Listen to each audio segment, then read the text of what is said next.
আসসালামু আলাইকুম। নতুন একটি ভিডিওতে আপনাদের সবাইকে স্বাগতম। ঈদ পরবর্তী সময়ে সবাই এখন দেশের কেউ গ্রামের বাড়ি আছেন, কেউ বাচ্চাদের নিয়ে এদিকে সেদিকে ঘোরাফেরা করতেছেন। সবার ঈদ এই যাত্রা শুভ এবং সুন্দর হোক, এই শুভকামনা।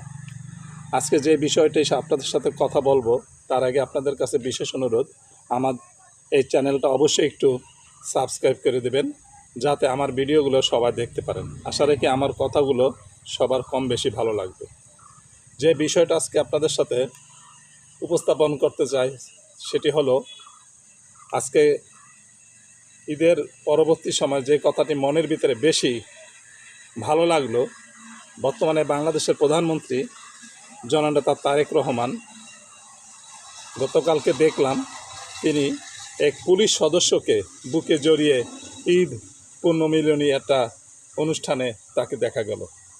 এই যে একজন দেশের প্রধানমন্ত্রী সাধারণ একটা রাষ্ট্রের প্রজাতন্ত্রের একটি কর্মীর সাথে এভাবে এতটা স্বাভাবিকভাবে ঈদ উদযাপন করলো, যা দেখে আমার মন খুব ভালো লাগলো।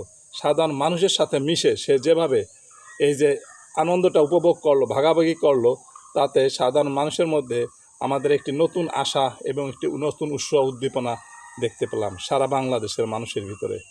ঈদ পরবর্তী সময় সবার সাথে তিনি যেভাবে এই ঈদ উদযাপন করলেন, দেখে মন জুড়িয়ে গেল। আমরা এই ধরনের একজন প্রধানমন্ত্রী আমাদের দেশে দেখতে চেয়েছিলাম। এই জন্য আন্তরিকভাবে অভিনন্দন বাংলাদেশের প্রধানমন্ত্রীকে, নবনিযুক্ত তারেক রহমান, যিনি আমাদের দেশের কাণ্ডারি হয়ে দেশের উন্নয়নে অগ্রযাত্রায় মুখ্য ভূমিকা পালন করবেন।